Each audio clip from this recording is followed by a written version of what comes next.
kabar? Semua baik? Puji Tuhan, kasih kelas dulu dong kiri kanan. Saya syukur kamu ada di sini. Haleluya. Puji Tuhan, puji Tuhan. Hari ini temanya duit. Kalau duit itu saudara, saya ini serba salah ya.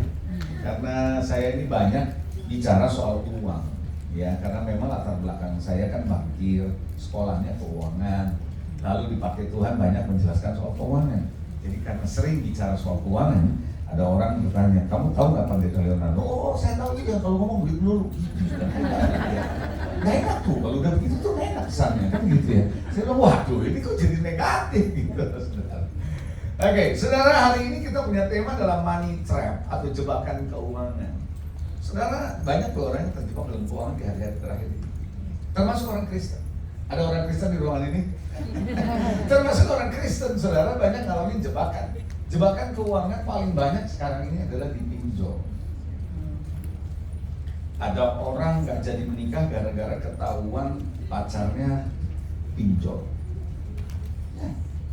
Ada anak yang stres hidupnya karena papanya pinjol gak bisa bayar. Itu bikin masalah. Itu kalau sudah terjebak di pinjol, apalagi ternyata ujung-ujungnya pinjol gara-gara judol, makanya benjol. Ya. Nah, oleh karena itu saudara, kata jebakan ini kita mesti hati-hati. Namanya juga jebakan, kita seringkali nggak tahu kalau dijebak, betul nggak? Nah, uang itu seringkali mentrap kita, menjebak kita di hari-hari terakhir ini, karena kita senantiasa mengikuti tren. Ini yang jadi masalah. Kita kepengen jadi orang yang bisa ngikutin tren dan terkini gitu. Dan sekarang ada sarananya membuat saudara ikut terkini melalui sosial media kan? Gitu. Lalu lewat Instagram, aktif di Instagram ada baiknya tapi ada juga masalahnya. Betul, di sosial media itu nggak semua orang kuat ngikutin sosial media. Kalau Anda nggak kuat ikut sosial media, mendingan absen gitu loh. Ya, kalau nggak mau kita akan terpengaruh dengan Instagram, dengan semua sosial media yang ada, dan tanpa sadar kita terjebak di sana. Nah, saya akan mulai saja supaya karena waktu yang disediakan nanti ada tanya jawab disediakan oleh bagian di sini, kaum wanita di sini untuk ada pertanyaan gitu ya, tanya jawab. Kalau saya bisa jawab, saya jawab. Kalau saya nggak bisa jawab, saya serahkan ke bapaknya. Haleluya. Nah, saudara, kata perangkap atau jebakan dalam bahasa Yunaninya adalah skandalon. Skandalon, dalam kata skandalon maka keluar muncul kata skandal. Kata skandal itu gara-gara ada jebakan muncul. Jadi orang tuh disebut kena skandal karena sebenarnya kena jebakan. Nah, skandalon itu sebenarnya artinya adalah seperti tongkat perangkap yang bisa bergerak gitu. Nah, karena gerak dia nggak tahu begitu dia gerak ke kiri atau ke kanan nggak tahu kena. Nah, itu seperti itu sudah. Jebakan itu seperti itu. Nah, kita harus be careful karena di waktu kita gerak di sini mungkin tongkatnya lagi geraknya nggak ke situ, kita nggak ketangkep. Kita pikir kita oke, tapi suatu titik kena. Nah, itu skandalon kayak gitu. Mungkin kita sewaktu-waktu nggak ada masalah, sampai satu titik ada masalah.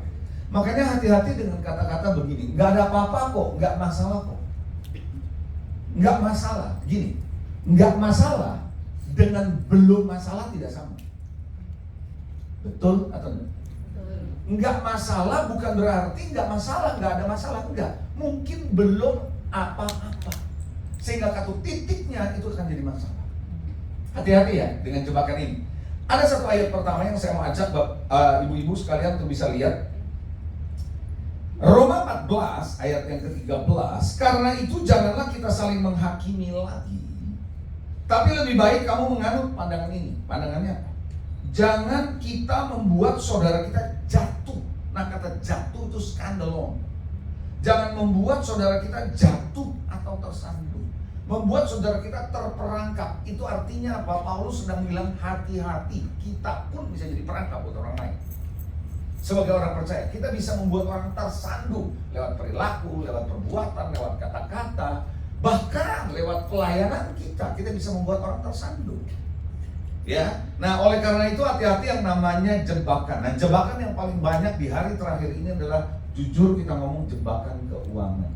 Hidup makin susah, hidup nggak makin gampang. dan nggak baik-baik saja, gitu kan ya. Makanya kenapa saudara hari-hari ini banyak orang bilang, kalau saya ketemu dengan beberapa pengusaha bilang seret duit itu. Ya, walaupun Menteri Keuangan yang baru mencoba untuk membuat dana bisa ngalir, cash flow bisa menjadi lebih baik, kenyataannya di market nggak gampang. Nah, saya akan mulai dengan slide saya yang kedua. Slide saya yang kedua bilang begini, orang Kristen tidak mengerti bahwa apa? Kelimpahan dimulai di dalam pikiran, bukan di rekening bank. Anda mesti mulai start dulu. Kelimpahan yang namanya makmur, kelimpahan dimulainya di sini, bukan di rekening bank. Anda boleh punya rekening bank yang banyak, tapi kalau di sininya miskin terus, Anda akan tetap dalam kondisi mental miskin. Jadi kelimpahan itu mulainya dari pikiran. Coba bilang pikiran. Selama pikiran kita bilang nggak cukup, mau berapapun duit kita nggak akan cukup. Betul apa enggak? Kalau kita berasa di dalam pikiran kita enough is enough, sudah cukup, mau berapapun Anda bisa cukup. Kelimpahan dimulai dari pikiran. Nah, sebelum saya lanjut dengan slide saya mau coba berikan contoh kesaksian satu peristiwa terjadi di gereja saya long time ago in Bethlehem. Sudah cukup lama kejadiannya, puluhan tahun yang lalu. Di gereja kami, dulu saya belum full time, di gereja itu saya belum full time, di gereja saya ini. Saudara, waktu itu, karena saya masih bekerja di bank, ada 2 orang full time di gereja kami. Yang satu adalah full time worship leader, yang satu full time-nya sopir. Kira-kira Anda sudah tahu ya, kalau dari 2 pribadi yang berbeda ini fungsinya di gereja, pasti persembahan kasihnya atau gajinya beda. Iya nggak?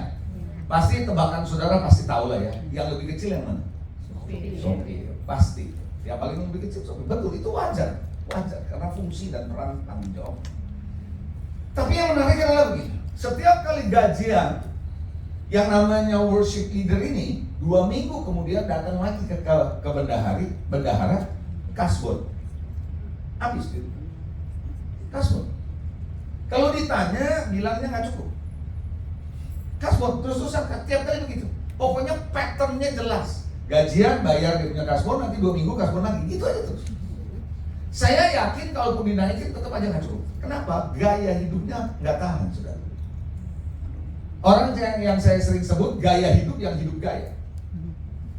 Gaya hidup mau hidup gaya, gitu kan? Banyak kan gitu kan? Ada istilah katanya biar kalah nasi asal jangan kalah aksi. Gitu ya. Nah, jangan kalah nasi nggak apa-apa, nggak makan nasi, jangan kalah aksi gitu loh. Nah, tapi yang heran begini, sopir ternyata bisa beli rumah walaupun di pinggir Jakarta, bisa punya rumahnya kecil tapi bisa punya rumah. Dia bisa hemat luar biasa, dia bisa jaga semua. Dan waktu dia meninggal, saudara sekarang dua-duanya sudah meninggal, sudah almarhum. Saudara, tapi saudara waktu dia meninggal, si sopir ini belakangan dia meninggalnya karena lebih muda sopirnya. Waktu sopirnya meninggal, kita baru tahu dia punya 2 rumah. 1 rumah buat pada dia tinggal, 1 dia kontrakin. Kok bisa? Di sini mulainya, bukan di rekening bank. Paham? Selama rekening Anda mau berapapun, kalau di sini bilang nggak cukup, ya nggak cukup. Betul? Di sini takut ya takut, di sini khawatir ya khawatir, terus begitu. Makanya ada orang punya duit tetap aja khawatir, makanya terus nggak akan bisa lepas dari yang namanya mengejar uang. Ada yang begitu, ya. Nah, mari kita akan lihat slide saya berikutnya. Ini menarik saudara, ini kutipan dari seorang miliarder atau multi miliarder namanya Harv Eker. Okay. Nah, begini kata-katanya, menarik. Ada sebuah rahasia kejiwaan atas uang, katanya. Kebanyakan orang tidak mengetahui hal itu. Banyak orang nggak tahu nih masalah kejiwaan soal uang. Sehingga banyak dari mereka tidak pernah berhasil secara keuangan. Kekurangan uang, katanya, bukan masalahnya. Masalahnya bukan kurang duitnya, kata dia gitu. Itu hanya gejala dari apa yang sedang terjadi di dalam orang itu. Jadi kurang duit itu cuma gejala. Kalau saudara lagi sakit, itu gejala doang. Mesti tahu panasnya sumeng, kalau bahasa Jakarta itu, Panas demam itu karena apa? Bisa karena gigi, betul nggak gitu saudara? Bisa karena yang lain, virus dan seterusnya. Nah itu cuma menunjukkan gejala. Dan ternyata orang bisa nggak punya duit karena masalah internalnya problem. Saya nggak akan bicara cuma semelulu mengatur keuangan. Salah satunya adalah nggak bisa ngatur duit. Makanya nggak punya cukup uang. Betul? Cerita lagi sedikit. Satu hari seorang bapak datang ke saya, bilang begini, kenapa saya kok duit saya habis terus ya Pak? Saya ini bingung. Saya tuh nggak ada tabungan sama sekali. Ini masalah umum nih yang sering terjadi. Lalu saya bilang, oh ya, kamu tahu nggak berapa penghasilanmu? Ya kira-kira segini. Enggak, saya bilang jangan kira-kira, tahu persis nggak? Nggak tahu. Karena banyak orang cuma mengira-ngira. Karena penghasilan mengira-mengira, nanti pengeluarannya juga nggak kira-kira, gitu kan? Lalu saya bilang sama dia, kamu bikin coba, berapa penghasilan kamu detail di 1 bulan berapa? Buat, kalaupun kamu bilang ada komisi silakan tulis. Berapa pengeluaran kamu sebulan? Detail. Saya bilang, coba buat, nanti datang ke saya. Kita lihat. Dia datang ke saya. Lalu ketemu sama saya tanya, kenapa kamu nggak datang? Saya udah kerjain dulu, kamu udah kerjain dulu? Udah. Terus, nggak usah Pak, sekarang saya tahu tuh. Gitu. Paham nggak? Hanya bikin PR aja dia tahu tuh. Kadang-kadang kita nggak bikin PR, yang saya bilang adalah gitu. Kita kira-kira, akhirnya nggak kira-kira kan gitu ya. Makanya ada ayat yang bilang, bahwa for as he thinks in his mind, so is he, dalam bahasa Inggris. Sebagaimana orang berpikir dalam hatinya, demikianlah ia. Jadi orang itu seperti apa yang ada dalam pikirannya. Selama pikiranmu bilang nggak cukup, nggak bisa, nggak cukup, ya emang nggak cukup terus begitu.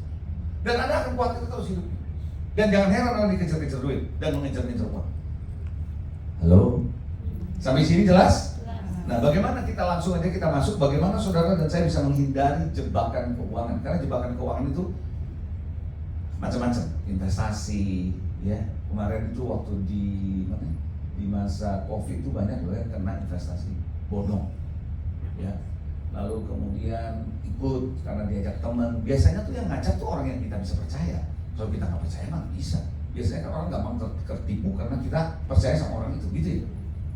Dan kita biasanya tuh ada unsur keserakahan. Biasanya orang-orang serakah tuh gampang sekali kena yang gitu. Ya, oke, kita masuk aja, nanti sambil berjalan saya akan jelaskan satu-satu mengenai poin ini. Bagaimana saudara bisa menghindar dari jebakan keuangan. Siap? Biar terhindar? Mau terhindar? Puji Tuhan. Mari kita lihat ayat pembukaan, ayat pembahasan saya 1 Timotius 6 ayat 6 sampai dengan ayat 10. Ayat ini terkenal kok. Ayat terkenal mana Paulus bicara soal kepada anak didiknya soal duit. 1 Timotius 6 ayat 6 sampai dengan ayat yang ke-10. Saya baca. Memang ibadah itu kalau disertai rasa cukup memberi keuntungan besar. Mau ibadah tapi selalu nggak merasa cukup, itu nggak akan pernah membawa keuntungan besar untuk ibadah itu. Harus punya rasa cukup. Enough is enough.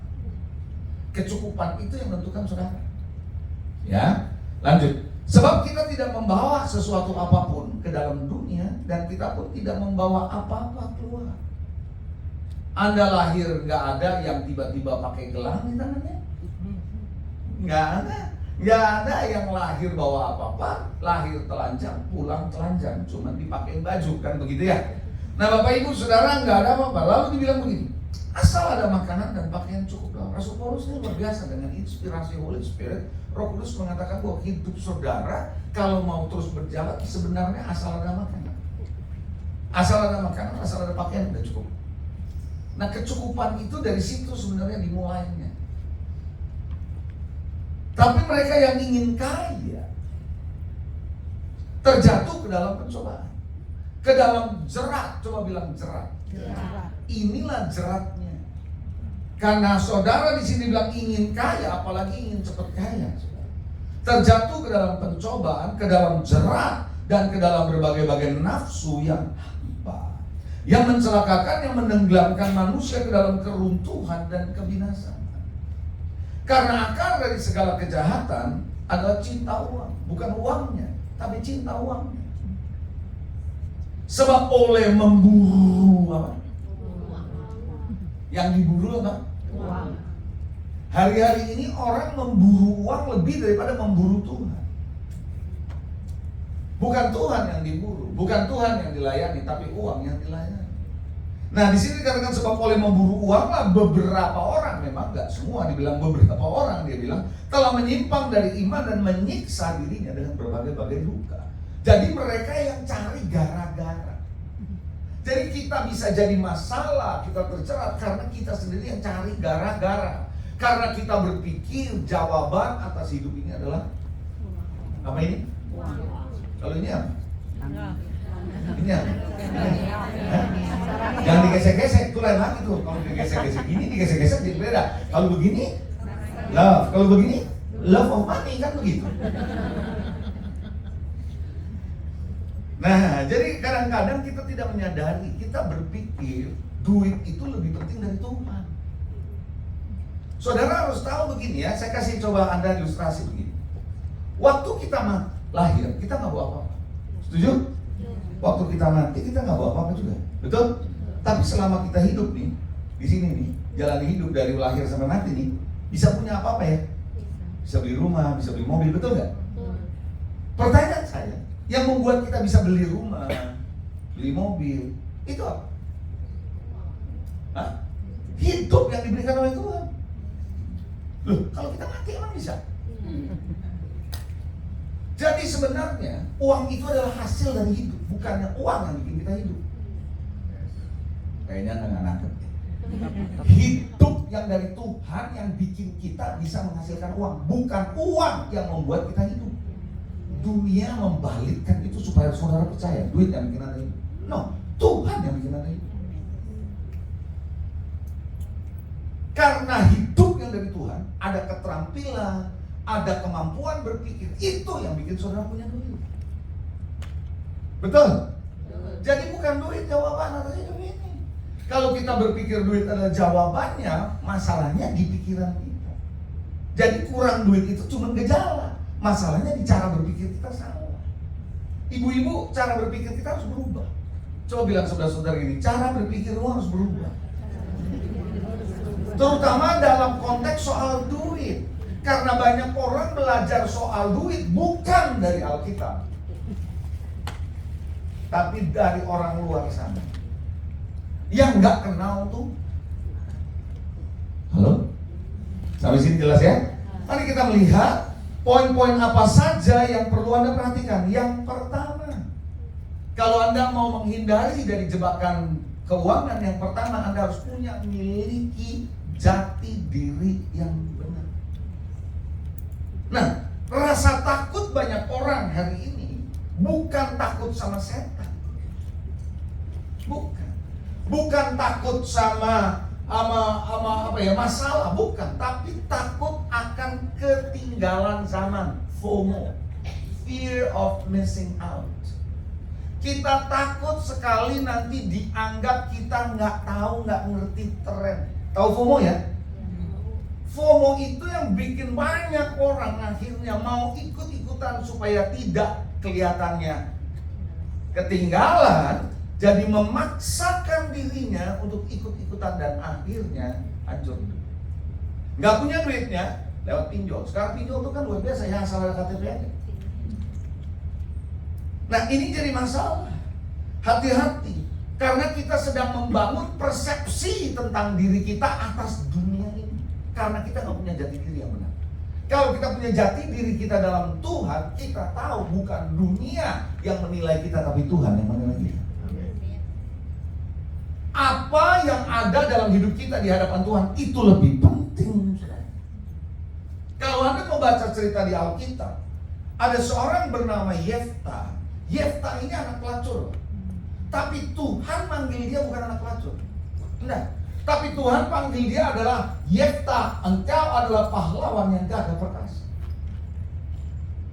Di mata Tuhan, Tuhan melihat jati diri Yefta. Kelahiran adalah bagian dari proses dia bisa ada di atas muka bumi ini. Bisa saja lahir dari seorang pelacur, ada kemungkinan. Tapi Tuhan melihat siapa dia, beda dari dunia melihat dia. Nangkep saudara? Anda mesti tahu di dalam diri Anda punya Tuhan, punya sumber dari segala sumber, yaitu Tuhan. Ini penting, jati diri ini penting. Kalau enggak, kita ke bawah-bawah. Kita kepengen sama dengan teman kita kepengen ikutin apa yang dia kerjain. Dia pergi ke luar negeri, kita mau ke luar negeri. Dia beli tas, kita mau beli tas. Lalu kalau dia mau bisa pergi makan ke sini, dia mau ikut pergi makan ke sini.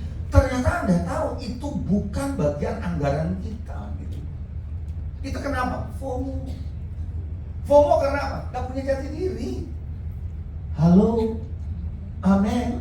Karena orang gak punya jati diri hari-hari ini, saudara. Gawat loh. Sekarang tahu nggak? Ada orang yang menganggap dirinya itu anjing. Pernah dengar nggak ibu-ibu? Ada kelompok sekarang di Jakarta sudah ada loh. Saya baru tahu. Ada orang yang menganggap dirinya anjing, jalannya kayak anjing. Lalu ada orang yang narik tiang gitu. Lalu dia pakai moncongnya itu ditutup kayak anjing gitu. Kencingnya kayak anjing. Serius. Kenapa bisa begitu? Karena nggak punya jati diri. Dia nggak tahu siapa dia. Kalau yang namanya LGBT udah banyak sekarang, tapi anjing mulai ada. Halo? Jangan kaget, ada loh di Jakarta. Saya nggak akan bahas itu ya, karena ada seorang anak muda cerita sama saya soalnya. Terutama orang yang kelompok ini adanya di sekolah internasional. Saudara jangan pikir sekolah internasional aman-aman saja. Oke, baik, kita lanjut. Saya nggak akan bahas di situ ya. Kedua, apa yang Anda harus lakukan kalau Anda mau menghindar dari jebakan keuangan? Kejar dan layani Tuhan, bukan uang. Kejar dan layani Tuhan, bukan uang. Makanya Tuhan bilang, carilah dahulu kerajaan Allah beserta kebenarannya, maka sekaliannya semuanya akan ditambahkan kepada. Apa yang dimaksud oleh Tuhan? Semuanya itu, makan, minum, pakai. Karena ayat sebelumnya bicara jangan kamu khawatir akan apa yang kamu makan, apa yang kamu pakai. Hari ini makan, minum, pakai. Itu adalah kebutuhan dasar saudara. Betul ya? Asal Anda, makanya Paulus bilang benar, asal Anda makan, asal Anda pakai cukup. Nah, itulah sebabnya banyak orang bukannya mengejar Tuhan, tapi mengejar uang. Saudara, kalau Anda punya HP gadget, Anda bisa ngecas kalau baterainya soak ya, atau baterainya drop. Gimana cara ngecasnya? Ada dua cara nih. Cara pertama, langsung listrik. Cara kedua, pakai power bank. Mana yang lebih baik? Listrik. Kalau pakai power bank terus-terusan bisa rusak loh baterainya. Itu sebabnya yang menjadi sumber buat baterai ini adalah listrik. Power bank hanya sumber daya. Nangkap? Saudara, sumber hidup saudara adalah Tuhan. Uang itu hanya sumber daya yang dikasih oleh Tuhan untuk bisa bertransaksi setiap hari. Itu bukan hidupmu. Tuhan adalah hidup saudara. Coba bilang, kejar Tuhan. Kejar Tuhan. Kenapa? Karena ada ayat yang bilang begini. Tuhan bilang begini, jangan kau katakan tanganku yang membuat aku kaya, tapi hendaklah kau ingat akan Tuhan Allahmu. Coba bilang, ingat akan Tuhan. Kenapa? Supaya dibilang ingat, kau harus sadar yang membuat engkau bisa punya kekayaan itu karena Tuhan. Saya ulangi, ayat itu bilang, jangan kau katakan tanganku yang membuat aku kaya, tapi hendaklah kau ingat akan Tuhan Allahmu yang memberikan kepadamu kekuatan untuk memperoleh kekayaan.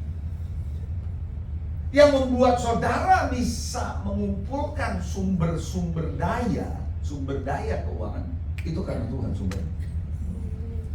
Cari Tuhan sumbernya. Amin. Karena uang itu bukan kekayaan. Saya ada satu seminar khusus yang namanya satu hari kayaknya atau 2 hari, yang saya kasih judul adalah uang tidak pernah bikin Anda kaya. Never. Kenapa? Karena uang itu hanya alat transaksi. Coba bilang alat transaksi. Alat transaksi yang sah diterima untuk pembayaran. Kalau Anda mau beli sesuatu kan perlu duit. Itu cuma alat transaksi. Itu bukan hidupmu. Jangan pernah tukar hidupmu dengan uang. Amin. Engkau harus belajar. Saudara, uang itu coba ukuran aja, semua ukuran. Ukuran barang ini mau tahu berapa nilainya kan harus ada ukuran nilai. Cuma itu, nggak lebih dari itu. Jadi Bapak Ibu sekalian yang dikasih Tuhan perlu tahu bahwa harus kita kejar Tuhan, cari Tuhan, itu penting. Karena Dia akan memberikan Anda hikmat ketika engkau bersama dengan Tuhan. Dia akan ketemukan teman-teman yang bisa membukakan peluang buat saudara. Amin, saudara. membuat Anda bisa ngalamin mujizat. Tuhan itu adalah Allah yang penuh dengan mujizat.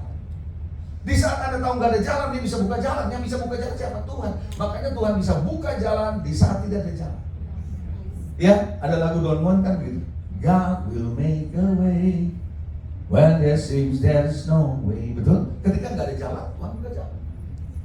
Dia buka sungai-sungai, membuat sungai-sungai di padang belantara. Jadi kalau Anda cari Tuhan, Tuhan bisa beri hikmat, Tuhan bisa ketemukan Anda dengan orang-orang yang tepat, Tuhan bisa bikin mujizat. Dan akhirnya Anda lihat Tuhan yang mencukupi segala kebutuhan. Bukankah saudara ketika ada janda di Sarfat nggak punya apa-apa di masa kekeringan, dia punya ada bahan baku untuk bikin roti, dia makan, anaknya makan, habis itu dia mati kan gitu. Tapi Elia datang dan Elia kasih tahu bagaimana caranya Tuhan bikin dia bisa ngalamin mujizat sampai masa kekeringan selesai, minyak dan tepung tidak habis. Itu apa? Mujizat. Coba bilang saudara-saudara, cari Tuhan. Pernah baca enggak suatu ayat, satu cerita di mana Alkitab mengajar Petrus menangkap ikan semalam-malaman gak dapat ikan? Pernah baca? Pernah? Apa yang dilakukan oleh Tuhan Yesus pagi-paginya? Dia minjem perahu Petrus. Dia khotbah tak? Saya tanya, Petrus butuh khotbah apa butuh ikan? Butuh ikan. Tapi Yesus khotbah. Kenapa Yesus khotbah? Karena Yesus perlu bangkitkan iman. Kalau menurut saya, iman timbul dari pendengaran akan apa? Iman yang membuat dari yang gak ada menjadi ada. Itu hebatnya Tuhan. Itu sebabnya kenapa ibadah itu penting. Halo? Nah ketika Tuhan merasa cukup, dia udah ngajar di pagi hari, dia bilang apa sama Petrus? Tolakkan ke tempat yang dalam, tangkap ikan. Petrus berontak ya, bukan berontak, artinya protes ya. Petrus bilang apa? Semalam-malaman saya ini nelayan loh, kamu ini tukang kayu nggak tahu nih kalau nangkep ikan mesti malam bukan pagi gitu ya. Kira-kira gitu kan? Cuma dia nggak mau pakai bahasa yang begitu kan, kurang ajar bahasa begitu. Dia bilang semalam-malaman kami nangkep ikan nggak dapat ikan. Kan udah kerja keras nggak dapat ikan. Tapi oleh karena perkataan kami tebarkan jalan. Jalannya penuh. Dua jalan penuh sampai mau koyak. Kok bisa? Karena Tuhan bisa bikin mujizat. Makanya kalau Anda kejar Tuhan, di saat Anda nggak punya apa-apa, Tuhan bisa buka jalan dengan cara yang ajaib. Yang setuju sama saya katakan amin. Kejar Tuhan. Yang ketiga, hati-hati dengan jaga hatimu dengan penuh kewaspadaan. Ayatnya terkenal ya, jagalah hatimu dengan penuh kewaspadaan ya, karena dari situ terpancar kehidupan. Betul? Hati ini mesti dijaga. Nah, salah satu yang Anda dan saya perlu jaga hati ini adalah apa? Serakah. Tahu serakah? Udah ada, mau lebih banyak. Yang ada aja belum habis, mau lebih banyak. Nggak tahu mau dipakai buat apa. Itu serakah. Dan serakah itu karena hati kita terlatih untuk serakah. Hati-hati. Kenapa orang banyak kena yang namanya skema-skema keuangan yang gak jelas? Karena saudara tanpa sadar kita ini masih ada keserakahan untuk dapat sesuatu dengan cepat. Tanpa belajar, tanpa dengar, tanpa ngikutin, tanpa ngerti bagaimana informasinya kita masuk. Kenapa? Serakah. Oh iya, saudara, ada satu, ya Anda tahu lah, banyak yang tahu dah. Selama COVID itu berapa banyak orang yang habis-habisan. Bukan cuma ngomong cuma 1-2 miliar, puluhan miliar. Satu orang bisa kena. Itu kenapa? Salah satunya karena serakah. Ya walaupun gak sepenuhnya karena serakah, salah satunya karena serakah. Halo? Saya cerita sebentar sedikit saudara, karena saya orang bank ya. Saya punya alarm perbankan tuh bunyi terus kalau saya ditawarin yang begini-begini. Kenapa? Karena bagi saya too good to be true. Tahu too good to be true? Terlalu mudah untuk bisa dipercaya gitu. Kayaknya nggak mungkin punya. Dulu nih, long time ago in Bethlehem. Zaman saya masih di bank. Saya pernah ditawarin satu skema uang arisan dalam bentuk dolar. Nggak tahu Anda masih ingat apa enggak waktu itu. Namanya Swiss cash. Saya ditawarin. Kalau naruh di situ dengan US dollars dalam waktu 15 bulan 3 kali lipat. US. Langsung alarm saya bunyi, impossible. Langsung saya bilang, mana laporan keuangan? Siapa manajemen di belakangnya? Kasih saya website-nya. Oh nggak ada, nggak perlu karena ini cepat hasilnya. Lah justru cepat, gue mau tahu. Lalu yang nawarin saya, hamba Tuhan. Tahu hamba Tuhan toh? Tahu kan? Lalu ngomongnya kita jadi kepala dan tidak jadi ekor. Hebat kali kau. Langsung alarm saya bunyi. No, it is impossible. Saya bilang sorry, I don't know, I don't want. Karena hati-hati dengan keserakahan kita membuat kita buta untuk tidak melihat. Kita cenderung percaya, enggak loh, dia tuh ada hasilnya. Lihat ada hasilnya, biasa begitu. Yang pertama hasilnya baik, yang terakhir gigit jari. Betul apa enggak? Betul. Coba bilang saudara-saudara, jaga hatimu. Jangan serakah. Udahlah, yang ada cukup-cukup aja udah. Itu biasa-biasa aja. Amin. Makanya hati mesti dijaga untuk mengalahkan keserakahan. Itu ada dua. Siap nggak? Untuk mengalahkan keserakahan hatimu ini. Ada dua. Satu, ucapan syukur. Kedua, memberi. Suka memberi, generosity. Kalau Anda murah hati, Anda akan dijauhkan dari keserakahan. Orang serakah itu nggak gampang murah hati. Karena semua mau disimpan buat dirinya sendiri. Melawan itu, antidotnya, obatnya adalah memberi. Latihan memberi, latihan melatih hati saudara untuk generous, untuk murah hati, membuat hatimu akan mudah, tidak gampang maksud saya, untuk jadi serakah. Amin. Yang ketiga, jaga hati ya. Coba bilang, jaga hati. Jaga hati. Yang keempat terakhir, yang keempat, karena waktu nanti akan ada tanya jawab. Yang keempat, uji setiap peluang yang ada. Peluang investasi khususnya. Saya yakin nih nanti nih di waktu-waktu ini kalau ekonomi udah morat-marit, ada aja ide baru. Pada umumnya, kenapa orang gampang terjebak? Karena tidak melakukan prinsip-prinsip yang harusnya dilakukan. Setiap generasi nggak pernah belajar dari generasi yang dulu. Karena di zaman waktu saya dulu, waktu saya masih di bank, itu yang tadi saya bilang, arisan uang yang namanya Swiss cash. Lalu tidak ada hilang, bentuknya baju yang baru, tapi konsepnya sama, Ponzi. Bentuknya sama, esensinya sama, tapi jubahnya beda. Ditawarin ke generasi yang lebih baru yang nggak pernah tahu sebelumnya. Paham nggak? Makanya kenapa orang belajar sejarah tapi tidak pernah belajar dari sejarah. Belajar sejarah boleh, tapi Anda harus belajar dari sejarah, bukan cuma belajar sejarah. Paham bedanya? Belajar sejarah cuma tahu sejarahnya gini. Kalau belajar dari sejarah tuh Anda nggak mau ngulangin gitu loh. Nah muncul lagi nanti the next generation yang jauh lebih muda lagi. Istilahnya beda, dibuat lebih proper, komunikasinya lebih bagus, cara-cara presentasinya lebih wah, lebih keren. Karena teknologi kan, apalagi pakai AI sekarang. Ya, AI itu. Kalau orang Chinese bukan AI ngomongnya, AI. Jadi kalau Anda nggak ngerti apa-apa, tanya si AI. Kalau AI nggak bisa, tanya II, pasti bisa.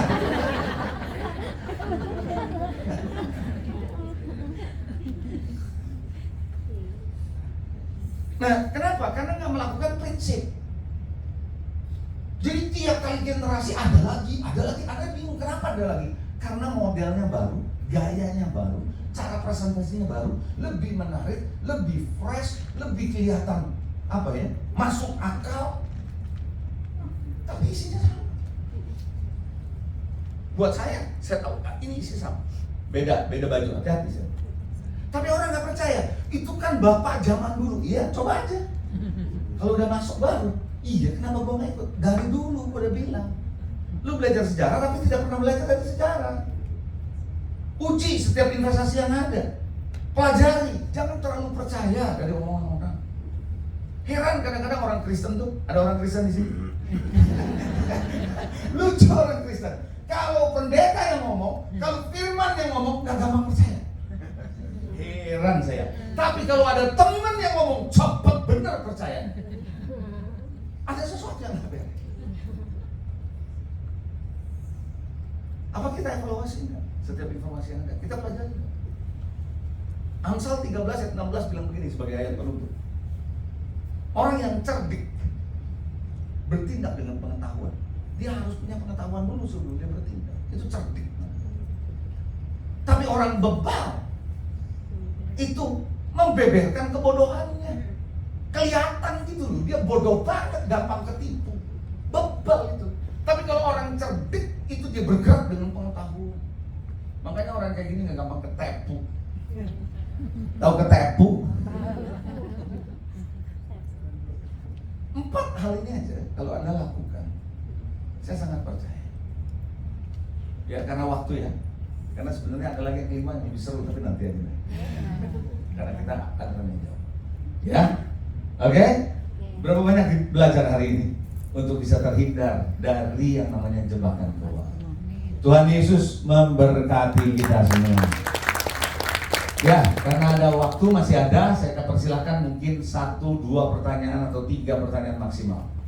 Silakan, nanti mungkin ada orang yang bisa kasih mic kali ya, kalau ada yang mau bertanya ya. Nah.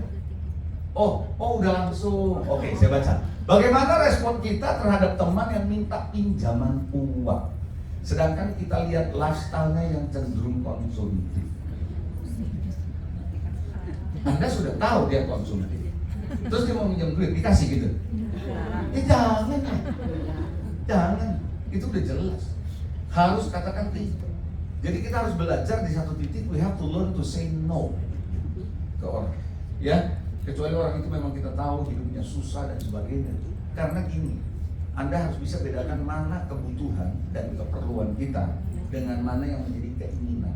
Biasanya kalau orang sudah konsumtif itu karena keinginan, bukan kebutuhan.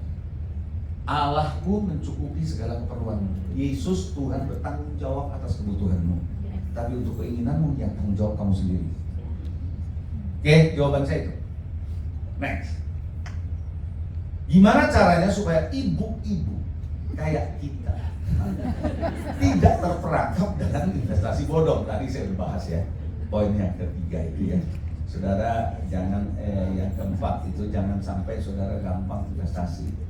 Kalau Anda nggak ngerti gimana? Tanya sama orang yang ngerti. Tanya hamba-hamba Tuhan yang ngerti. Jangan juga nanya hamba Tuhan yang nggak ngerti. Harus ngerti ya. Ada seorang pendeta, ini waktu kemarin tuh investasi bodong waktu masa COVID.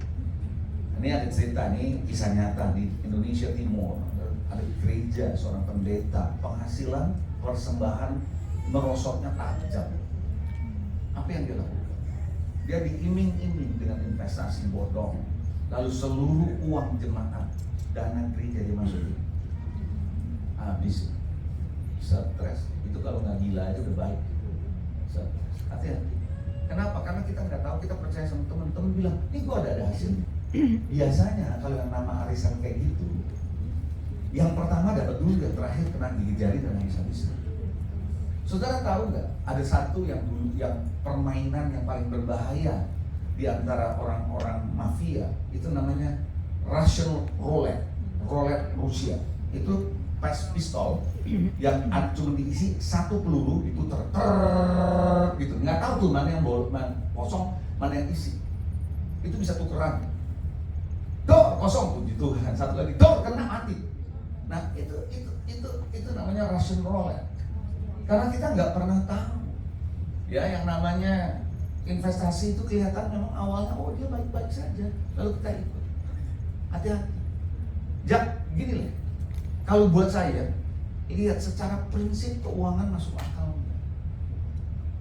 Itu yang tadi saya bilang, dolar bisa 3 kali lipat dalam 15 bulan. Mana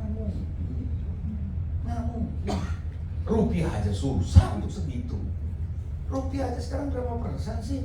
Terus ada ditawarin bisa 30-60%. Hati-hati itu. Kalau udah kayak gitu jangan bilang, ini kebenaran daripada gua ada kerjaan masuk di situ. Habis sudah. Awalnya ada masa kecil dapat, nanti makin gede makin hilang. Kira-kira gitu pertanyaan yang kedua. Yang satu lagi terakhir kalau ada.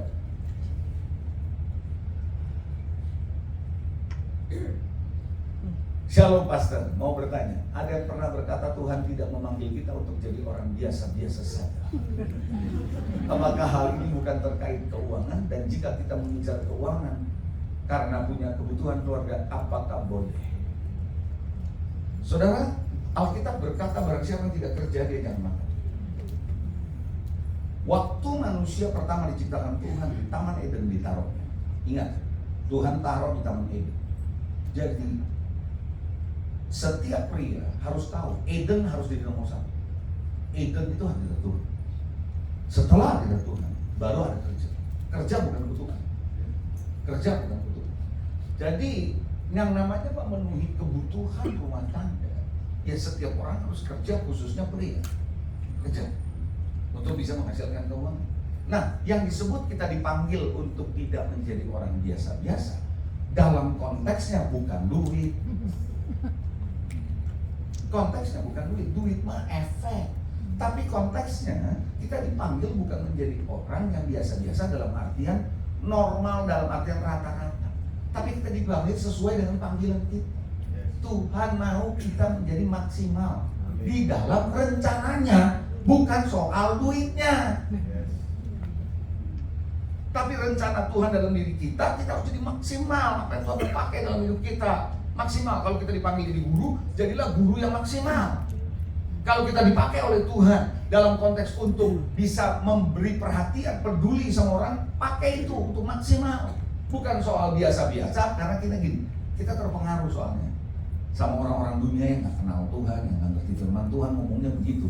Kita harus menjadi orang terhebat. Enggak harus begitu. Buat saya adalah orang yang terbaik, bukan yang terhebat. Terhebat itu selalu mau nomor satu. Terbaik itu mau nomor 3 pun Anda yang terbaik. Jadilah orang terbaik di nomor berapapun. Mau nomor 3 terbaik, 4 terbaik, 5 terbaik, 2 terbaik. Gitu, bukan terhebat.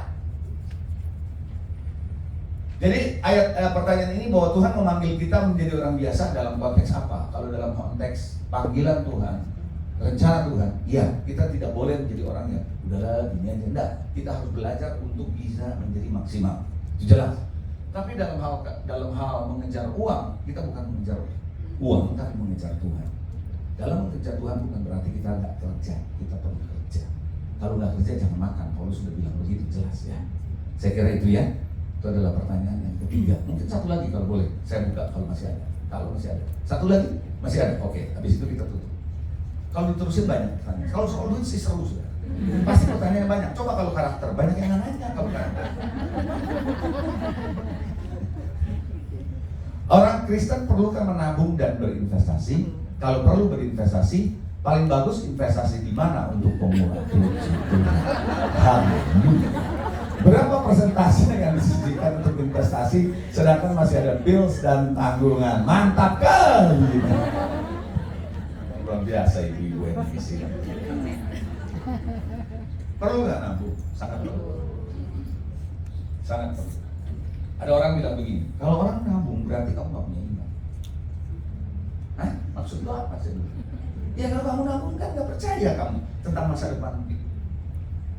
Ada orang nanya saya gitu. Terus saya bilang gini sama dia, kalau kamu pergi ke luar negeri, satu keluarga, rumah lu kunci nggak? Dikunci? Kunci. Kok dikunci? Nggak percaya? Kalau Tuhan mau jaga kamu, ngawur aja ngomongnya. Nabung itu artinya kita mengelola. Jadi kita ini steward, kita ini pengelola. Kita nggak ada satu orang pun di sini lagi musim mangga. Ya saya kemarin dikirimin mangga, enak banget mangga. Nggak ada orang makan mangga bijinya ditelen. Bener nggak? Kenapa bijinya nggak ditelen? Karena itu mesti ditabur balik. Jadi kita mesti tabung. Investasi perlu nggak? Kalau perlu belajar investasi. Tapi belajar investasi sekali lagi hati-hati dengan keserakahan. Banyak orang gagal di investasi karena keserakahan.